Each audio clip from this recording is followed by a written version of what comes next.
All right. Hello, everybody. My name is Sarah Gura, and I'm a master's level licensed clinical professional counselor in Illinois and a licensed mental health counselor here in Florida. My practice is the self-care path, and I specialize in treating first responders. I have Shaun back from Canada, as well as Patty Durlton and Kam Durlton, who are also mental health counselors, and I'm going to let themselves start introducing who they are, how they got here, and then we'll just unfold the conversation from there. So Patty, let's start with you. Hi, everybody. As Sarah said, I'm Patty Durlton, and I got into the this whole working with first responders thing. Sarah actually really is part of that journey for me. And to make a long story short, I'm a licensed clinical social worker, so I had been doing a lot of like community work in my career. That's mostly like the first half of my career it was community work. And then I started to work and specialize in addiction. And then once I got my clinical license, that little C in my name, I started to look for opportunities to work in private practice. And it was through some curiosity and Cam's encouragement to network, because back in the day, I did not network. I happened to be, my daughter played hockey at the time, and I was at a breakfast with a firefighter dad. And we got to talking about opiate addiction. And was working at a methadone clinic at the time. And he was talking about how horrible this was and how he was having to resuscitate the same people, all the time. Is so hopeless. And I was like, well, there's hope, and we're treating this opiate addiction, and there's some hopefulness in it. So as we were talking, at some point, I looked at him and I said, well, who takes care of you? And he was like, oh, bro, you need to talk to Sarah Gura. And I was like, Yeah. who? And so I sat on that for a while. And then eventually I called her. She ran me through the firefighter fellowship that she had at the time.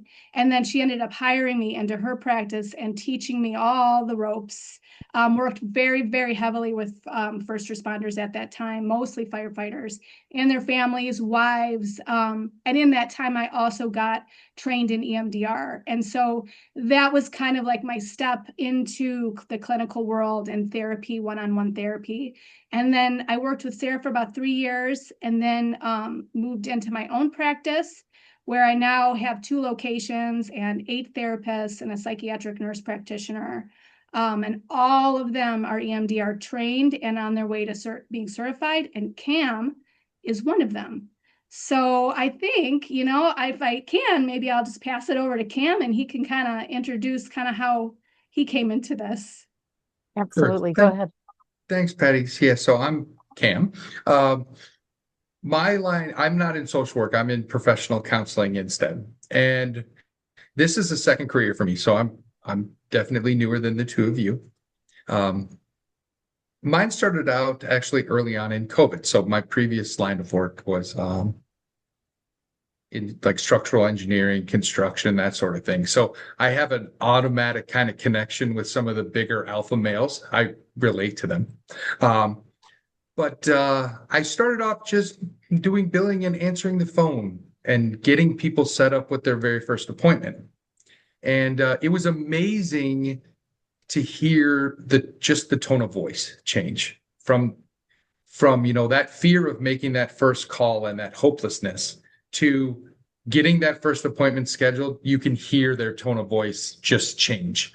So as I was doing that, I was like, yeah, I think I should probably do something more proactive towards this. And so, I went into the professional counseling studies. I too focused early on in addictions.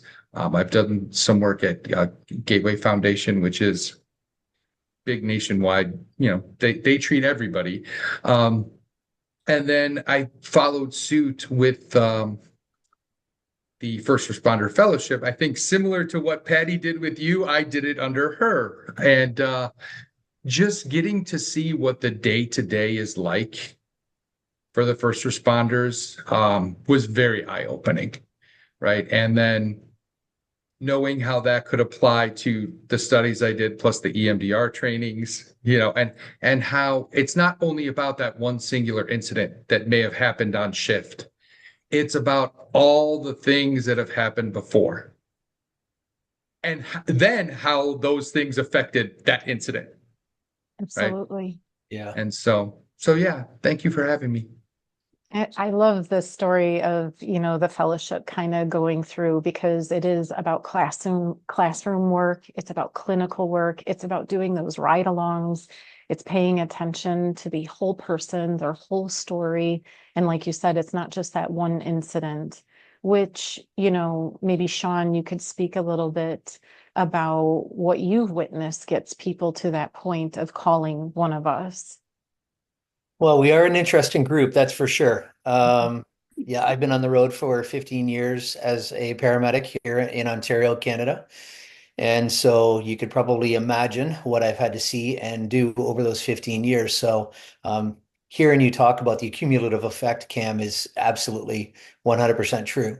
And it's not literally just the one call that really succumb to. It's the 300 other calls that happened previous to that. So, and we all know that by the time a first responder is reaching out to get assistance, they're way past the point of needing the assistance. Yes. So what we've created is basically an avenue for them to be able to ask for assistance, whether it's getting it through their own internal peer support team or going external to an organization that we financially fund every month, which is called Boots on the Ground, and also 100% confidential. And it's all those phones are manned by either current or retired police officers, paramedics, firefighters, corrections, dispatch, and military. So when one of our individuals reaches out to get that assistance from them, they're going to speak to a like-minded individual. They're going to speak to somebody that understands the stresses and what they do, and they're not going to spend the first hour of that phone call having to explain what they do on their job and how it impacts them. So, which I think is just incredible. So our whole thing behind supporting first responders with this app is to have that initial conversation. We are not a wellness app. I don't need to tell firefighters how many scoops of vegetables they need to be able to get through a 12-hour or a 24-hour shift. I don't need to tell police officers how many hours of sleep that they should have before they go into their 12-hour shift. We are a peer support app, and that's what we are very good at. And our whole drive behind this is to get those first responders to be able to have that initial conversation and get them out of that headspace that they're currently in. Therefore, we can then have that valued conversation and then get them the resources that they need in order to move forward and go through that journey of healing and making sure that they're good. So that's our whole premise behind this, but it's the confidentiality part of it for us that we find that is imperative. And there's a lot of studies that have been done out there, and I do believe it was Chicago police actually introduced some form of anonymity with their peer support program that they're currently running, and they had an increase of like 300%. And not only were their officers using the peer support more often, but they felt more satisfaction with their job, less stress with their job. And it's strictly because they added the anonymity in there, which I think is, so vital for success. Absolutely. Sounds amazing, Shaun. That it's that bridge. It's like, that there's this need. And so what you inevitably did was created this bridge into the services, which is just amazing. So thank you so much for doing that, because on what I'm seeing in my office is, and I think Kam can speak to this in terms of referrals, because he's the one answering the phones, is that we're getting more and more interest in seeking therapy. That's a broad scope with mainstream population, but I also think specific to firefighters, there's less of a taboo, at least in this particular area, that I'm beginning to see. And we know change is really slow, But, I think Sarah worked this area a long time, like trying to hammer policy change, top down change, bottom up change. And I think it's finally working. And I'm seeing it's so hopeful and exciting because there's not so much scare, like, oh no, who is this going to be? Because they've been talking about it at the table, at the dinner table. And hey, my therapist, like I've got guys that talk about this at the firehouse. They're not ashamed of it. They're like, this has been so helpful. Hey, here's the number, call. The best thing you could do is call. And I don't know, can you speak to that from like, over the 5 years we've been open? Yeah, for sure. So there are definitely that definitely is happening, right? Where it's becoming more acceptable, less taboo. They're talking about it at the dinner table. There are, however, still some departments, at least by us, like I can't say all over, where it hasn't reached them yet, right? The culture of those houses still isn't there. But thankfully, a lot of these first responders have buddies in other departments, right? And so we'll get those calls and like, hey, like my buddy here, whatever, because they don't talk about it at their house, but they'll call up and I can kind of read from their tone and how they're describing it. And we'll keep it real simple, like first name, what shift are you on? And I only care about what shift you're on because I got to get you with a therapist who doesn't have a bunch of black shift members. Because if we do, we're never going to get you in, right? Nice. And so, and they love that, right? Knowing that this is going to be a safe place. Nobody's ever going to tell anybody. If you want to tell somebody you were here, that's kind of on you, right? You share it. And I think that brings a lot of relief because I think you had mentioned this before, and it's unfortunate. By the time they come, they needed to have already been here. For sure. Right. Yep. And so, but hey, better late than never. Better late than never. So I love how that just unfolded between the three of you because, like Shaun said, the being anonymous, having the app, asking someone that they know already understands it's one of them. And then, yes, I experienced the same thing because I've never advertised. I have never really needed my website, although it's there if you look for it. But when one first responder goes and we are able to meet the need, then it speaks for itself. And like you said, Kam, we get my friend said you really helped him. Mhm. And then, you get that next person. And so what we're ultimately doing here is my 4 pillars of peer support, which is listen, validate, relate, refer, right? Listen to your peer, validate that it's okay. If you want to relate, that's what peer support is all about. But ultimately referring them if they need it, or like Kam, you said, they've been needing it, but it took some time. It took that peer support app. It took that conversation.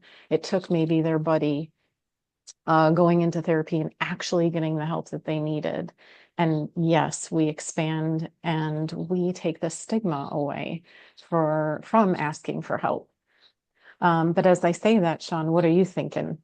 Well, I think the other component that we really are incredibly proud of with this and firmly believe in is when we go into a service and they want to bring this app to all of their members.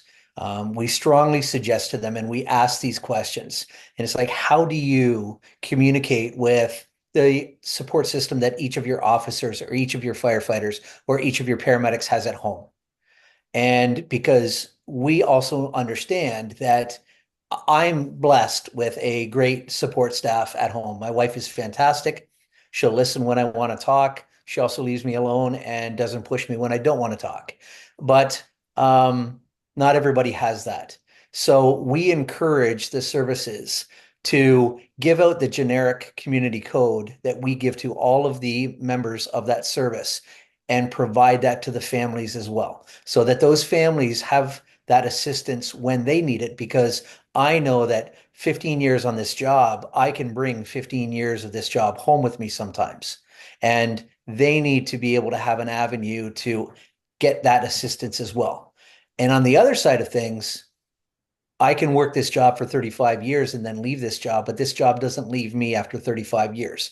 So we also encourage the services, however they reach out to all the retirees, we encourage them to reach out to them, give them the community code as well, so that those retirees, after 35 years of doing this work, can still get that assistance, because as we know, many of them don't have anything once they're finished the job. So we want to make sure that we look after them, because they're the ones that forge the way, forge the way for us. So that's a whole family approach, is the way that we've kind of taken this. And sure, it is for the first responders. They're actively working right now, but we may want to make sure that we don't forget about the people that support those people, and the people that have already done this job and take it with them. So that's another point that we really drive home with the services. Shaun, and where that kind of jives with, therapy is like in the wholeness, looking at the whole person, looking at their whole system. Correct. Systems work comes to my mind. And I think, when I was listening to one of the podcasts, an obvious topic that was discussed was firefighter suicide and the prevalence of that. And then what can often trigger that is family conflict, marital conflict, partner conflict.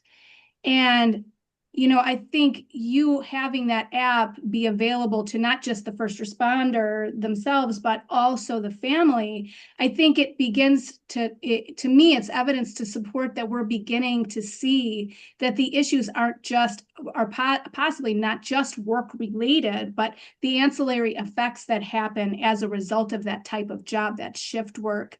And then its impact on the family system and how everybody's needing to adjust to that, and oftentimes not having the proper support to adjust to it. And then that family conflict is what then triggers, that hopelessness or that depressive episode that then, is linked to that suicide ideation. Right. So, it's like looking at, so I work in the depths, right? Like I am a attachment focused EMDR trauma therapist, right? And I am working at, the way that I treat, so that EMDR model, adaptive information processing model, it tells us that, it's looking at how the past is informing the present.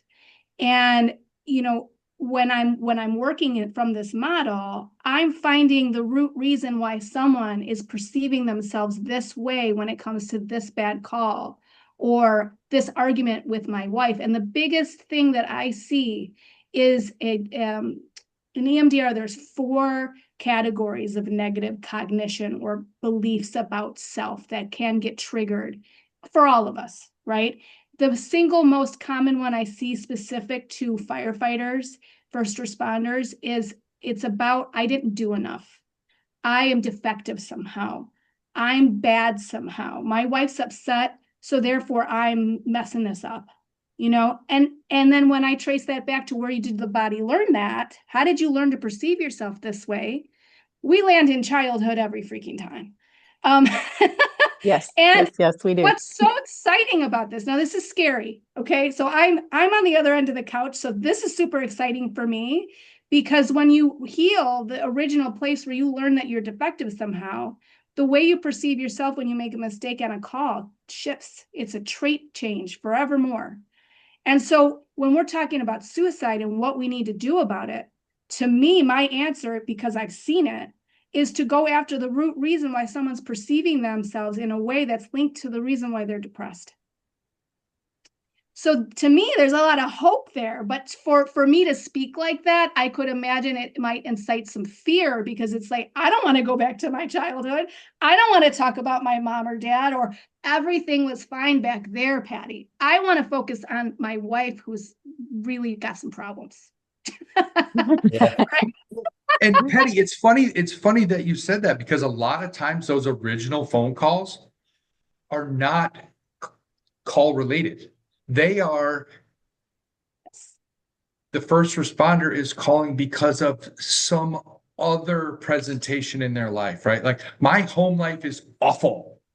I just wish I could be at the firehouse, right?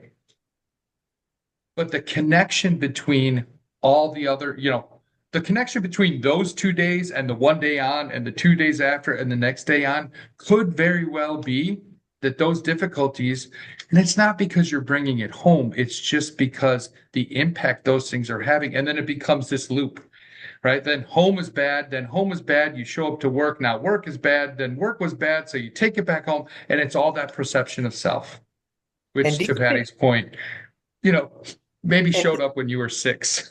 yeah. And do you think there's a correlation with that when you think of that process of my home life is bad, and then when we go into all these different homes that are so dysfunctional, or children are being neglected, or there's spousal abuse, or and we deal with that firsthand. Do you think there's a correlation with going back to there and then what we deal with on a daily basis?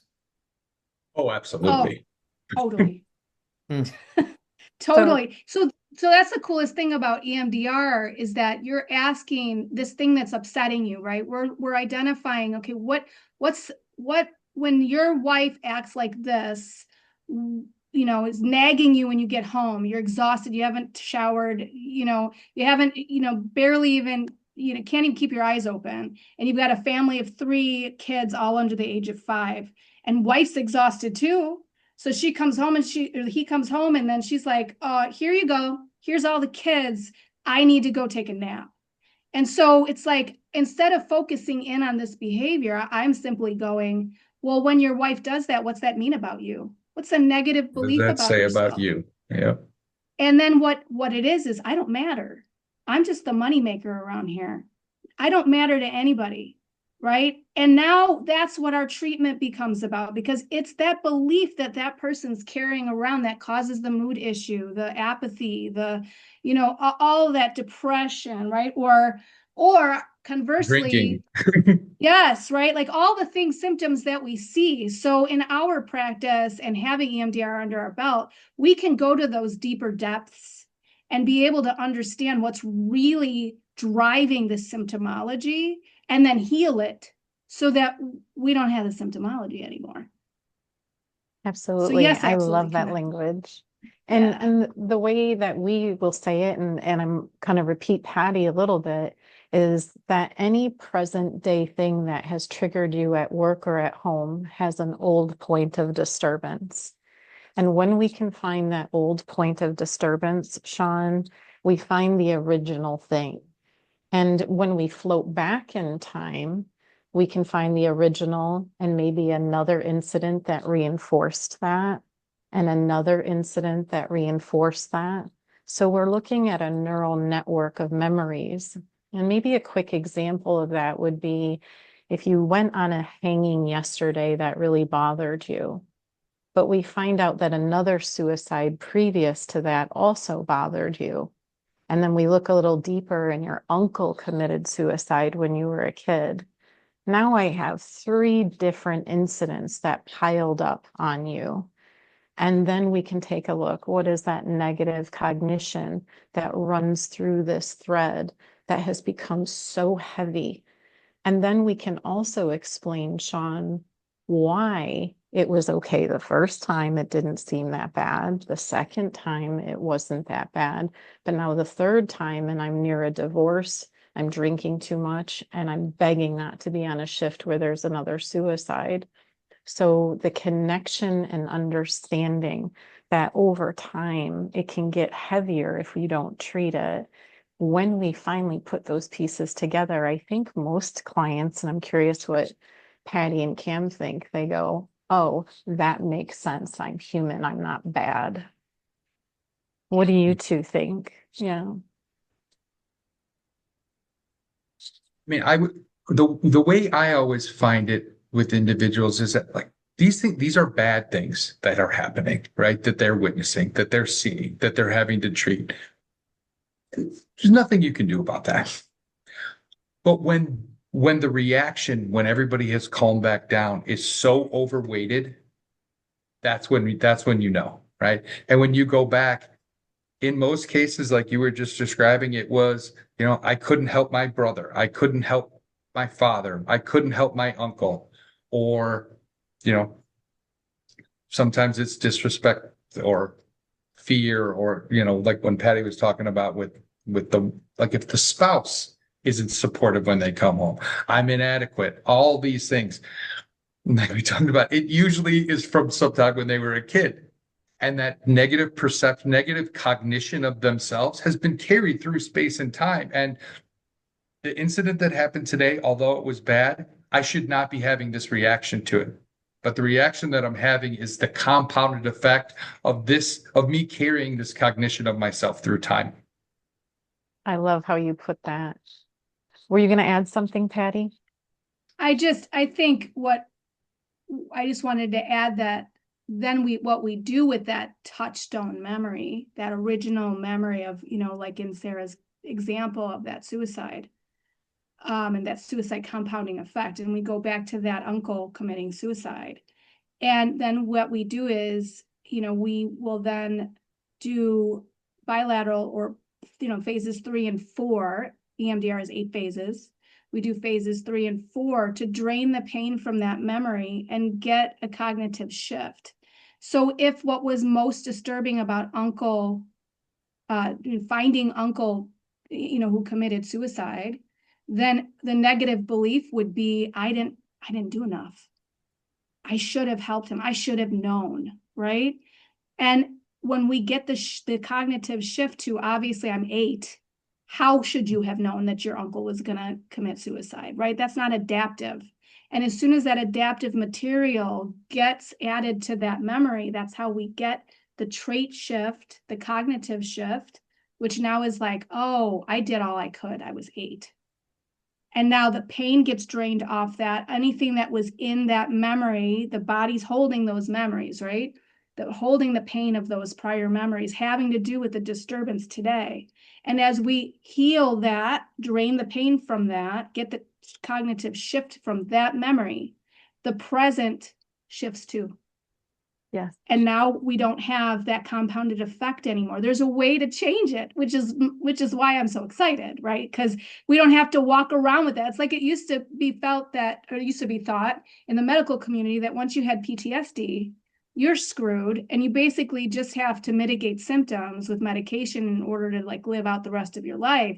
But now we know we can heal PTSD. So you no longer meet criteria. And that to me is that's amazing. Yeah. It can be unburdened. Yes. Yes. Especially when we understand those neural networks, Shaun, and we know that okay, we can see it build up, which means we can treat what built up, Yes. And I think that's what I would really want first responders to understand is it's not hopeless or helpless. And that when you call through this app or you do your chat through an app and you start with a first responder who not only understands you, but may have gotten help himself or herself, and that they come to therapists like us who are like, hey, we're not only pioneering, but we've got a decent set of experience working with this population. We can see how it's likely to unfold and help you. That to me is the big hope of starting with the beginning journey of your app. Right. Yeah. And for us, it's about, and I've made this statement before, it's creating that new standard. This is what we need to do. We need to create that new standard for these services in how they look after their employees and look after, all of those first responders and make sure that their mental health is taken seriously because we can't just bury it anymore like we did for so many years. Go home and self-medicate, go home and just leave it alone and get back out here again tomorrow. And, believe me, there's still a lot of services out there that is the mentality. And sometimes, things that are said outside of the, office door or behind the office door is the real truth about what they believe and how they focus on that stuff. When they go outside of that door, they talk in front of the cameras, they say all the great things.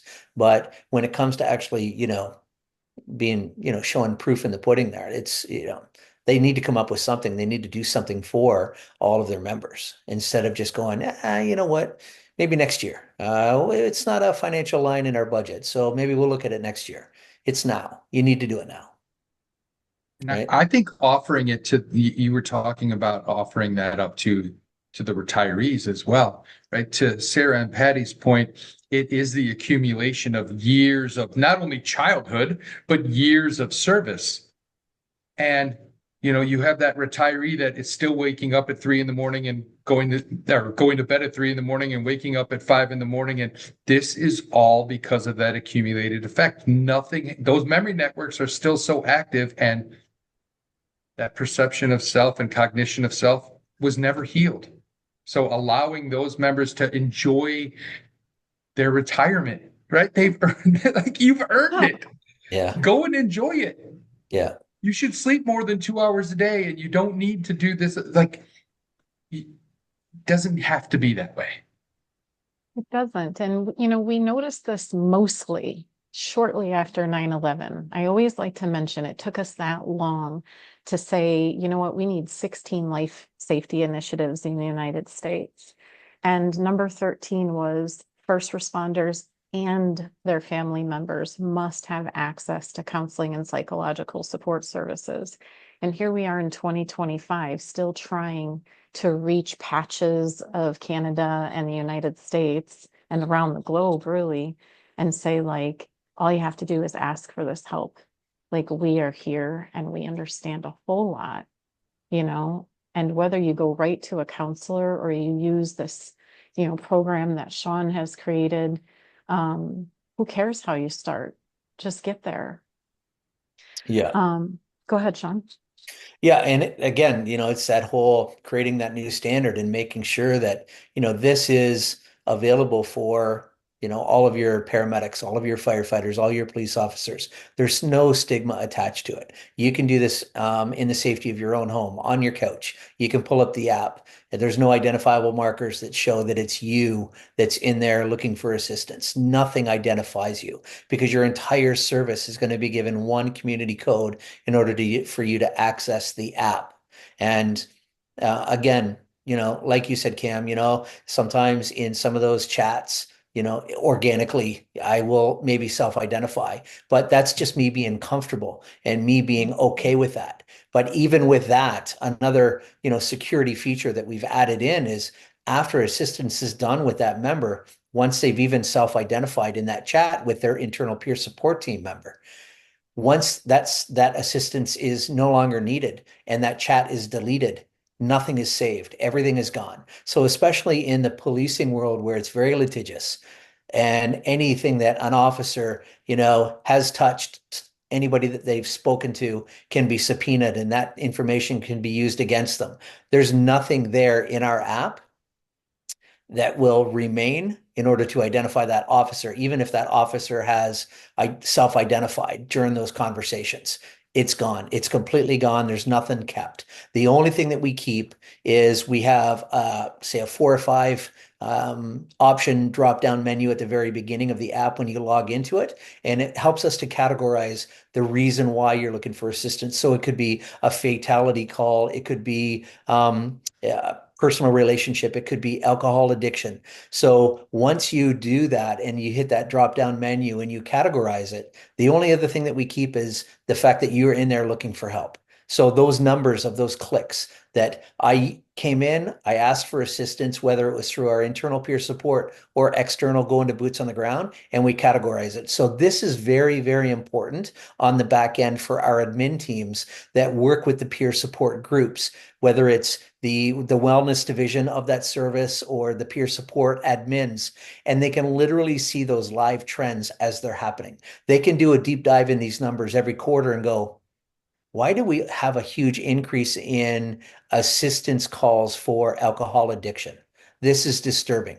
And then you correlate that with the number of people that you got off right now on WSIB for workplace injuries. And you can look at that and go, okay, let's head this off right now. So let's get some additional dollars and maybe get some resiliency training. Maybe let's find another therapist that deals with first responders in alcohol addiction so that we can have those resources for our people and get them healthy and get them back to work. Whereas years past, you're going to take a retrospective look over the last 5 years and go, what happened over the last 5 years? What's with the addiction? Why are we seeing so many people that are off for alcohol addiction? This way, we can literally see those trends and we can act on those trends immediately. Whereas previous to this, couldn't do it.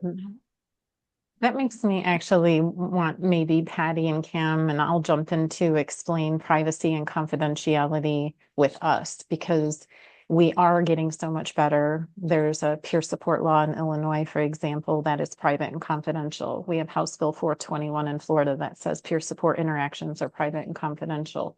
We're not really good at it. I still get problems where I have to help people interpret the law. But the other fear that Patty and Kam might speak to is when they think that our notes can be subpoenaed or their diagnosis can get out. And maybe let's speak a little bit to HIPAA law and how their information is safe.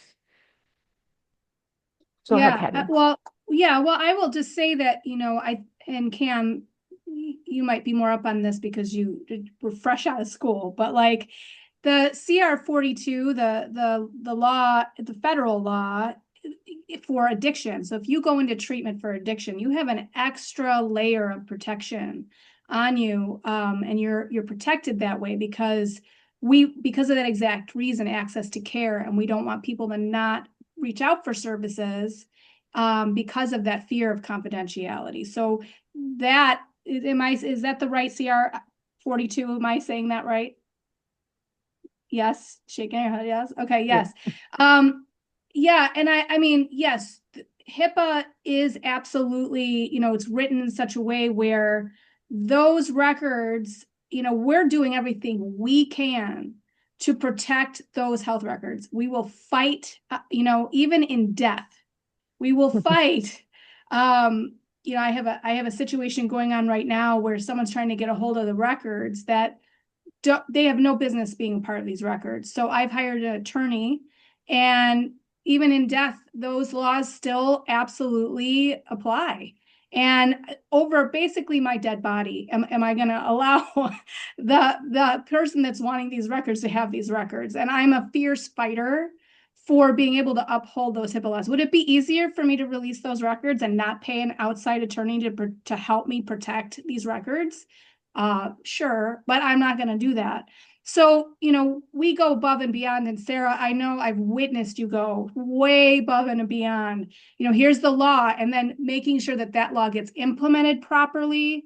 We are fierce fighters for privacy and confidentiality and enforcing HIPAA, because HIPAA's there, but there's a lot of, people trying to scooch, going through the loopholes and reading the thing a certain way. And, it's not happening on my watch. No. Yeah, people oftentimes do like to say, well, I have a HIPAA consent form that says it can be released. Well, that's great for you. There's also laws that can quash those requests, right? Yeah. And so to Patty's point, and I know Sarah has dealt with this in the past, like you pretty much would need to tear those out of our dead hands. They just Yes. like, if you want them, you can come and get them, but it was a good idea because it was designed to keep people's information that takes place in these rooms safe. And then, of course, lawyers got a hold of it and said, well, we can scoot around it. But then other lawyers figured out ways to not scoot around it. So the information that you share really stays in the room. You don't need to worry about it getting out, getting to anybody. Unless you wanted to, you are welcome to tell them yourself. Well, and the way we document, right? Yeah. The way we document is not specific. So if you're in my office and you're telling me about this horrific thing that happened to you with who was there and all this stuff, I'm not writing anything, no details like that down. I'm writing like client came in to discuss event at work. We did some EMDR and we're going to continue to do EMDR. So in the content of my notes, I'm protecting PHI. It's another layer of protection that's going in there. When I can, if they've been flagged by the chief, this is why I say all the time, come in before you're being forced to be here. right? Because if you're forced to be here, there's less that I can do in terms of that, because now I have an independent medical examiner that's taking a look, has diagnosed themselves. Now they're looking at me going, am I really treating what I have diagnosed them for, right?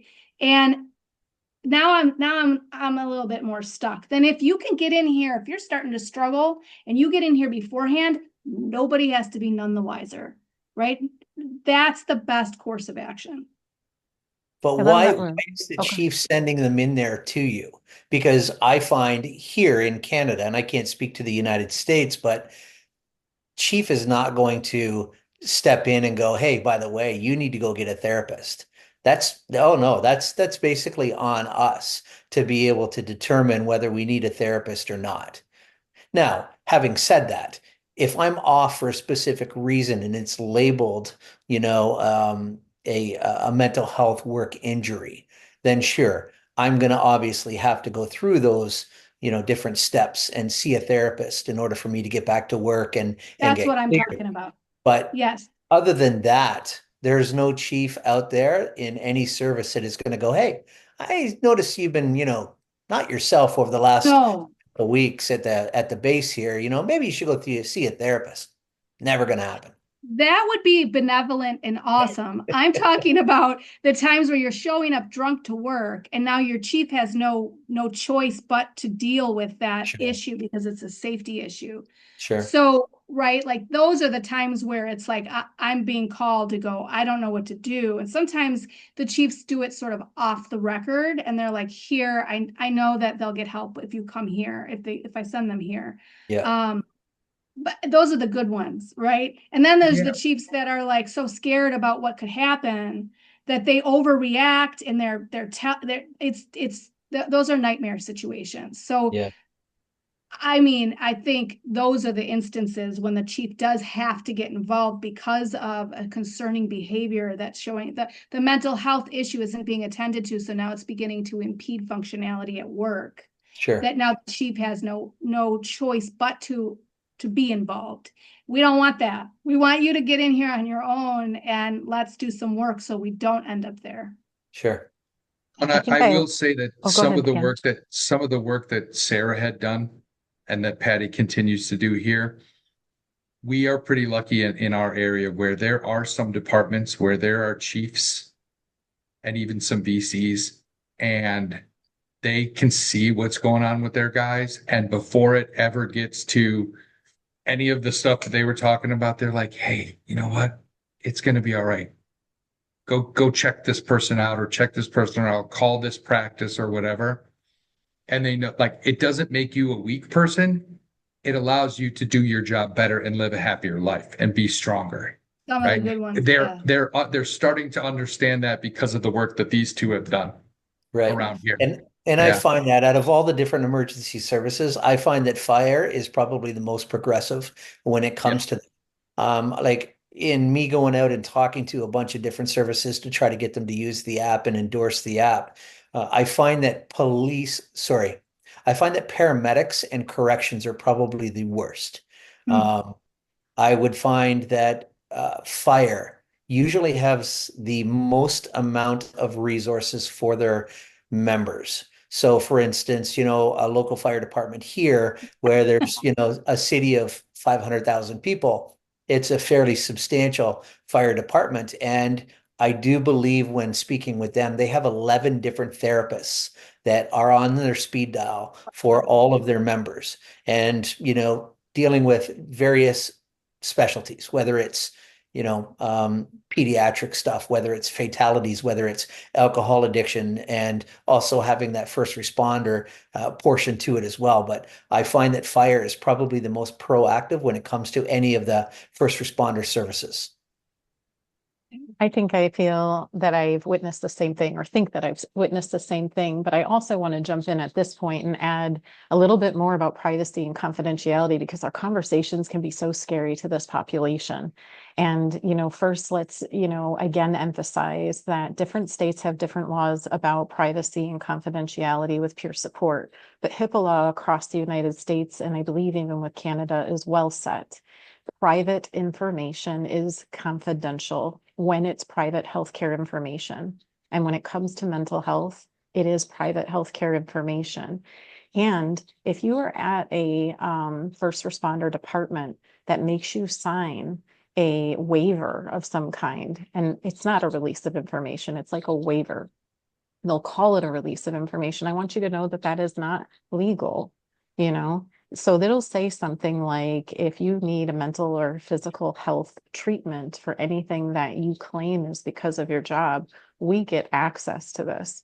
Well, there's a law that like releases of information are only good for 1 year, not at the beginning of orientation, and they can pull it up 10 years from now. Also they can be cut short from that year by your own request. You could also say it is only good for this one communication. Furthermore, like we as therapists can't use that release of information. We have to use our own. And if you are signing under duress because your job is threatened, that's not a real release. you know? So there's so many ways that we can say like your private healthcare information is protected, all the way down to what Patty said, that I write down within normal limits, denied high risk ideation, focus was on relationship with wife and recent call, period, you know? And then we provide certain information like I listened, validated, provided emotional support, or did EMDR. You're not going to get, notes that say all these terrible things that you are trying to process. But even if they got that, there are these legal documents that protect you as first responders and as just patients, in mental health that make all of this work. There's no way that I've been doing this for almost 18 years, and was releasing information upon any request. So I wanted to, really emphasize that peer support has laws, mental health has laws, releases of information is a law in and of itself. And we're working on communicating that so people can get help, like Kam said before, or like what Patty said, before it escalates into this, mess of like, dude, you came in drunk, so I got to do something. Right. And then you're going to 1-800-EAP. Oh, you know what I mean? Right. So, Yeah. I want people to know in the first responder world, like we've figured this out. Go to somebody that understands. Shaun understands. Practices like Patty's and others understand. And I love the passion too that all three of you are sharing. Like, hey, we're protecting your privacy. This app is totally blocking anything that you would, not want to share. And Patty and Kam are like, till death, and beyond, like we know it's that big a deal. Yeah. So I'm Yeah, kind of curious. Go ahead, Shaun. And I was just going to say another big change that we had here that we were lobbying the government very hard for many years ago now is with our system that we had, even though you were a first responder and say you were on the job for 20 years, when I was going to be going off with an OSI, a workplace injury, mental health workplace injury, I literally had to go and I had to prove what call. This is coming back to you, Kam. Right. What call I got my diagnosis of PTSD on. Doesn't matter the 20 years that I've been doing this job, but I literally had to do that. And the fights were long and they were, bankrupting people. And, the whole time that this is happening, they're still self-medicating. They're losing their families and it just spirals downhill from there. So the Ontario government, we adopted a First Responders Act. And this was brought in and it was unanimously voted in, which makes a huge difference in our province in the fact that it's now presumptive legislation. So because I'm a paramedic and because I have a diagnosis of PTSD, it's automatically assumed I got it for my job and I don't have to go through all those hoops and hurdles to be able to get the coverage and the help that I need. And shortly after it was approved and it was adopted by our province in Canada, it was now a national law. So in every province in Canada, there's now presumptive legislation for first responders. And it's made things a lot better. Claims are getting approved and a lot faster. There's still loopholes and there's still things that are happening, and progression is slow, but it is absolutely better than what it used to be. But those changes there alone have made a huge impact in first responders, and not only how well they do their job, but how long they can do their job for. Right? Yes. Yes. Oh, that's so great. That's great It's so news. progressive, Yes. and I wish that we could get there. And what makes me a little sad is that there's some progress in Canada that we don't have in the United States, and some progress in the United States that maybe Canada doesn't have. And it's like, that just tells me the whole globe is not on the same page. But one day, my hope is that we all can agree that human illness, human death, human suffering, human stupidity, and property destruction affect the witnessing and attending professional, and that those potentially traumatic events can add up. And I shouldn't have to circle on a form the head of a stick figure on a form and say, Right. oh, we have like a head injury, right? It's a psychological injury, because that's what the workman's comp form looks like right now. It Wow. doesn't say anything about the DSM. It doesn't give me any space to talk about mental health. It just says, can they lift 50 pounds or not, and circle where this person's been injured. And I'm like, well, I'll do the best I can with this form, but it's called post-traumatic stress disorder. And like I said, I guess I'll circle the head. Yeah. We need to get to a place that no matter where you're doing this work, we have a similar response, if not the same, which honors that PTSD is a part of this career. And it does really affect, as Patty had mentioned, our attachments and our old traumas and our relationships, which Jeff talked about in a previous podcast, that moral injury that we take home and the relationships and the correlation to suicide, it's all going together, guys, and we know it. Right. So if we know it and we can talk about it very consistently with the data that Shaun, is collecting, why aren't we just talking about a universal policy? Yeah. But with that said, we've been doing this for an hour, and I know some listeners might be like, okay, get to your, end here. I don't know. I'm curious, where or what point you'd like to make about mental health and first responders before we go. And I know I'm putting you on the spot. Well, I would Go say ahead, that I would just say that, you know what, we just inherently don't trust, and that makes everything more difficult to deal with us, to be honest. And it doesn't matter if you're a corrections officer or you're a firefighter or you're a paramedic or you're a police officer. Um, we just inherently don't trust. And it's so hard to deal with, to help us manage, what we're dealing with, because not everybody is the same. Everybody deals with trauma and stress differently. And when you deal with 300 to 500 traumas throughout the course of your career, it's going to have an impact on you. So, it makes it a lot more difficult when trying to deal with our segment of the population, strictly because we just don't trust anybody. We're always worried about that stigma being attached to it, because that's what we've just learned over the years. So, once we get past that, and if we can find ways to take down those silos and get rid of those red flags, yeah, I think people will be more advantageous to reach out and get the help that they need.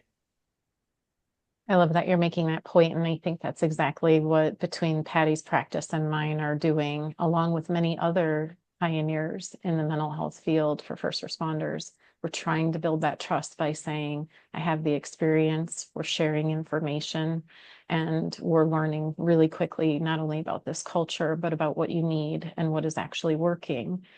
But Patty, what do you think about mental health first responders? Well, when I work with a first responder, or, if I'm at a firehouse doing some sort of talk or education, what I hear so often is, I ask that question of like, well, what do you generally do if there's a mental health issue?